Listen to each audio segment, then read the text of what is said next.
Meus queridos irmãos e irmãs, nós estamos no momento mais importante da nossa vida católica, que é a celebração da Santa Missa.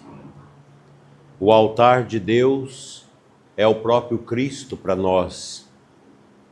E quando nós nos reunimos, como agora o fazemos, para celebrar a Santa Missa, nós nos reunimos para dar a maior glória a Deus, que só é possível pela Santa Missa. As outras orações que nós fazemos, os exercícios de caridade, o terço, uma visita ao Santíssimo é um louvor a Deus. Mas com a missa, nós temos uma condição de dar o maior louvor a Deus, porque a missa é o santo sacrifício de Cristo. E nós temos o crucifixo no altar para lembrar isso. Na Santa Missa, nosso Senhor Jesus Cristo se faz presente no pão e no vinho consagrados, no seu corpo e no seu sangue, que nós ofertamos ao Pai. Então a Santa Missa é o momento em que o povo de Deus oferece ao Pai o sacrifício do Calvário, de modo incruento, porque na hóstia e no vinho não se escorre o sangue, enquanto que lá no Calvário o sacrifício de Cristo foi cruento porque derramou sangue. E Jesus diz: fazei isto em memória de mim. E nós nos reunimos nesta noite para celebrar com muito amor o mistério que o Senhor nos reúne para fazê-lo. É interessante que nesses dias nós estamos meditando sobre o início da igreja. O livro dos Atos dos Apóstolos é o primeiro livro de história da igreja, com a diferença porque é revelado, é palavra de Deus. E hoje a leitura nos mostra que após a morte de Santo Estevão, que é o primeiro mártir da igreja, no sentido estrito, os cristãos se dispersaram. Houve aquele apedrejamento, aquele sofrimento todo, então os cristãos se dispersaram, mas não perderam a fé. A morte daquele irmão, daquele diácono, serviu para entusiasmar os cristãos a darem testemunhos de Cristo. E eles se esparramaram pela Fenícia, a ilha de Chipre e até a Antioquia, onde os seguidores de Jesus, pela primeira vez, foram chamados de cristãos. A palavra cristão vem de Cristo, a palavra Cristo significa ungido. O cristão é uma pessoa ungida, já pela graça do batismo, com este óleo da eternidade que nosso Senhor nos marca e nos sela, o óleo dos catecúmenos. Aqui nós podemos tirar uma lição bonita que nos faz entender que após um grande sofrimento, um grande trauma, um grande susto, a gente, tendo fé, pode crescer. A morte de Estevão, mais do que dispersar, foi um envio dos cristãos para ir testemunhar o amor de Deus em tantos lugares. Certa vez eu acompanhei uma mulher com depressão. Ela até já faleceu alguns anos atrás. Então o marido levou a esposa. Nós tínhamos crescido juntos na fazenda.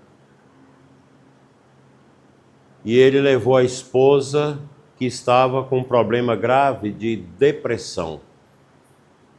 E nós fomos orando, ela foi confessando, fazendo cura interior, e eu dizia para ela: você vai superar essa depressão e você vai ser uma mulher muito feliz, porque esta morte interior que você está vivendo vai te dar muita força para você viver a sua vida em paz. Eu ainda era um sacerdote jovem, 3, 4 anos de padre.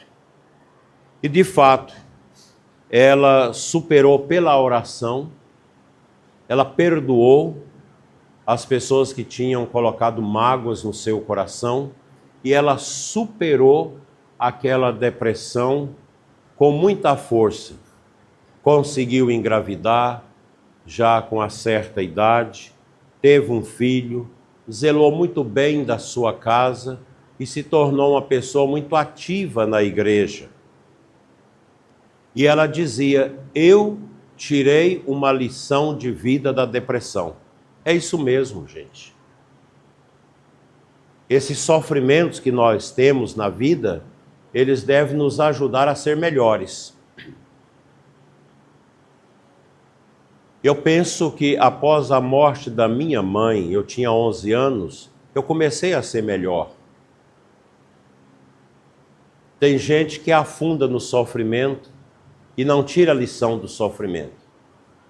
Jesus é tão maravilhoso, tão bondoso, que Ele fala ao nosso coração, como nós já dissemos na missa passada, e nos sustenta. As mãos de Deus são invisíveis, mas nós podemos senti-las pela fé.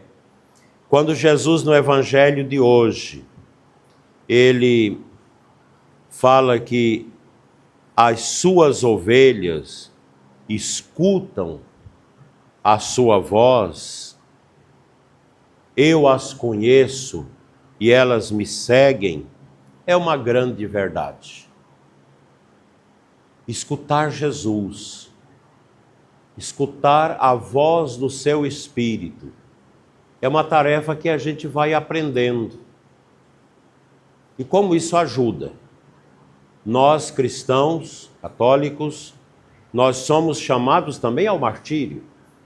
Nós somos chamados a morrer também por Deus. Eu me lembro de uma menina que eu acompanhei na paróquia, ela morava numa capela de roça. Ela cresceu, uma menina muito boa, se casou.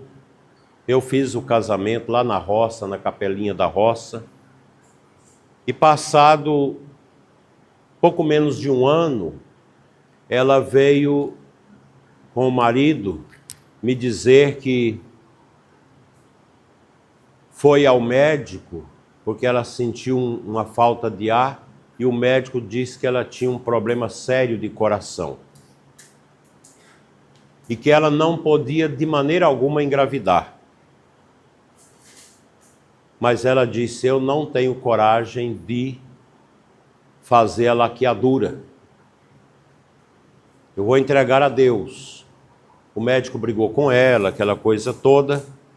Mas pouco tempo depois, ela engravidou-se. E ela foi em outro médico. E o médico disse: tem que tirar a criança o quanto antes, porque você vai morrer. A criança pode até viver, mas você vai morrer. Ela disse: não, doutor, a minha alegria é dar a vida pela criança que eu trago dentro de mim. E ela levou a gravidez. E eu me lembro, já no dia do parto, ela veio para receber a unção dos enfermos, sabia que ia morrer. Eu orei muito com ela, ela já estava com os lábios um pouco roxos, ganhou a nenê, viveu 40 dias com a sua criança, dando mamar, e a gente esperando. E de repente ela se apagou. Ela morreu num momento tão bonito, que ela estava deitada, dando mamar para a nenenzinha, e ela morreu. O marido chegou depois lá do curral, e viu que ela tinha morrido, e a criança ainda estava mamando na mãe. Morreu dando a vida para sua filha. Isso é uma mártir.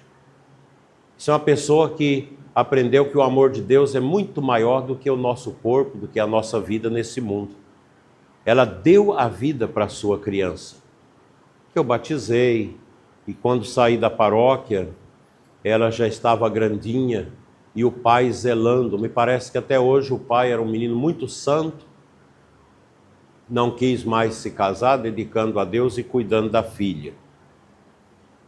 Isso é fé. A fé é isso. A nossa fé exige de nós atitudes que o mundo não entende. O mundo não entende. Todos queriam que ela abortasse. A própria mãe disse: eu quero você, minha filha, conosco. E ela disse: mas esta criança vai fazer o mesmo caminho que eu fiz. Não sei como está, porque já tem mais de 20 anos que eu não vejo. Mas isso é a fé. A nossa fé nos leva adiante.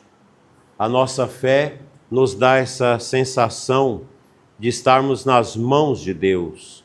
E Jesus fala: meu Pai me deu essas ovelhas. Ele é que me deu. E Ele é maior que todos. E ninguém pode arrebatá-las da minha mão. A fé exige essas entregas muito duras, muito fortes. E a gente vive pela fé. A Bíblia diz: o justo vive da fé. O católico vive da fé. Nós precisamos ter essa consciência. E o Senhor fala conosco no profundo do nosso coração. E nós somos chamados a ser discípulos. Veja que a morte de Estevão gerou uma dispersão da comunidade cristã para vários lugares. Não é que eles estavam fugindo com medo de serem mortos também, mas foi uma solicitação de Deus no interior deles para que fosse e formasse outras comunidades, onde as pessoas aprenderam a aceitar Jesus e a escutar Jesus. Eles foram e fizeram discípulos. Essa também é a nossa missão. Todos nós aqui, batizados, nós somos chamados a levar Jesus aos outros, à nossa família, aos vizinhos, aquela pessoa que está passando por sofrimento, aquela família que perdeu alguém, está sem consolo. A gente vai ali, reza um terço, lê um salmo da Bíblia, e o coração das pessoas vão sentindo a paz. Porque, gente, nós somos cristãos. Cristãos são os outros Cristos. Porque nós temos Jesus no coração, por isso nós somos cristãos. E aquilo que Jesus fez, Ele faz também através de nós. Consolar os aflitos, dar um bom conselho, ser solidário, levar caridade, levar justiça aos outros. E assim nós podemos concluir essa meditação com este versículo do Salmo que nós cantamos: cantai louvores ao Senhor todas as gentes. Quem tem Jesus tem uma alegria diferente deste mundo. Quem tem Jesus tem uma riqueza que não vem deste mundo, mas que vem do alto. Os jovens que aceitam Jesus no coração têm tantas diferenças dos jovens do mundo. Quando nós temos Deus dentro de nós, o Espírito Santo vai tirando a nossa ansiedade, tirando de nós o medo, tirando de nós a tristeza, enxugando as nossas lágrimas e dando sentido à nossa vida.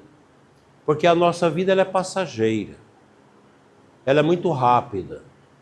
Eu estava olhando outro dia no meu computador a foto de casamento da minha mãe e a irmã dela, no dia 29 de junho de 1950.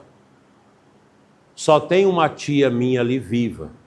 Meus avós, minha bisavó, os tios ali naquela grande foto. Só tem uma tia minha com Alzheimer, que já não sabe mais nada da vida, que ainda continua a respirar. Todos já passaram. Todos nós vamos passar. Isso é bonito, porque esse mundo é muito cansativo. Se fosse para a gente viver 1000 anos nesse mundo, seria muito cansativo. E é interessante que grandes santos viveram poucos anos. Amanhã é dia de Santa Catarina de Sena. Santa Catarina de Sena não chegou a viver 40 anos. Morreu ainda jovem. Santa Teresinha. São Carlo Acutis, jovem, morto há pouco tempo, que é santo, modelo para os jovens. A vida é curta, tudo passa. E a gente passa nesta vida escutando a voz de Jesus no nosso coração e fugindo à voz do estranho.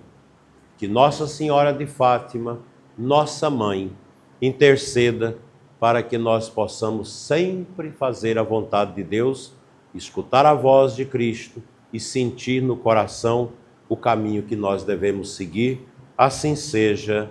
Amém.